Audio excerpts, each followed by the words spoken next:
नमस्कार मंडळी, मी प्रियंका पाटील, टेक तडका 24/7 मधून. आज आपल्याकडे सॅन फ्रान्सिस्कोमधून एक जबरदस्त ब्रेकिंग न्यूज आहे. विचार करा, सॅन फ्रान्सिस्कोचे नवे इलेक्टेड मेयर डॅनियल ल्युरी हे दाखल झाले आहेत टेकक्रंच डिसरप्ट 2025च्या स्टेजवर. म्हणजे हे एकदम होमकमिंग सारखं आहे सिटी आणि टेक दोन्हीसाठी, नाही का? टेकक्रंच डिसरप्ट हे नेहमीच नवीन स्टार्टअप्स आणि व्हेंचर कॅपिटलिस्टसाठी एक मोठं लॉन्चपॅड राहिलं आहे. आणि आता मेयर ल्युरी तिथे जाऊन फ्युचरसाठी इनोव्हेशन परत आणण्याचा इरादा दाखवतायत. 100 ल्युरी यांनी इकॉनॉमी पुन्हा बूस्ट करण्याचा आणि शहराचं ग्लोबल स्टँडिंग परत आणण्याचा वायदा केला होता. म्हणजे ते फक्त हायफाय गप्पा मारत नाहीत आहेत, तर सिटी हॉल आणि स्टार्टअप कम्युनिटी यांच्यातील एक जुना पण गरजेचा संबंध पुन्हा जोडण्याचा प्रयत्न करतायत. आणि हे खूप महत्त्वाचं आहे.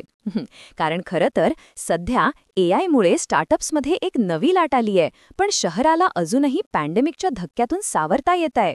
DMF, डाऊनटाऊन ऑफिस रिकामी आहेत, टेकचा शहरावर काय परिणाम होतोय याबद्दल संशय वाढतोय.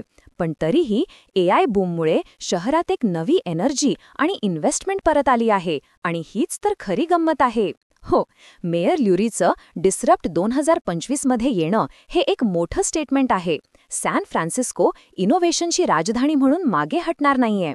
उलट ते त्यावर अजून जास्त फोकस करणार आहेत.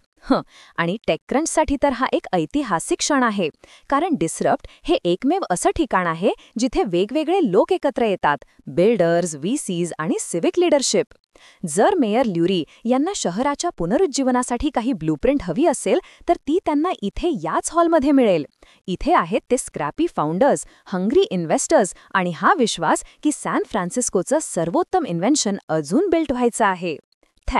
एकंदरीत हे सॅन फ्रान्सिस्कोच्या फ्युचरसाठी एक खूप पॅराचं सिग्नल आहे. धन्यवाद.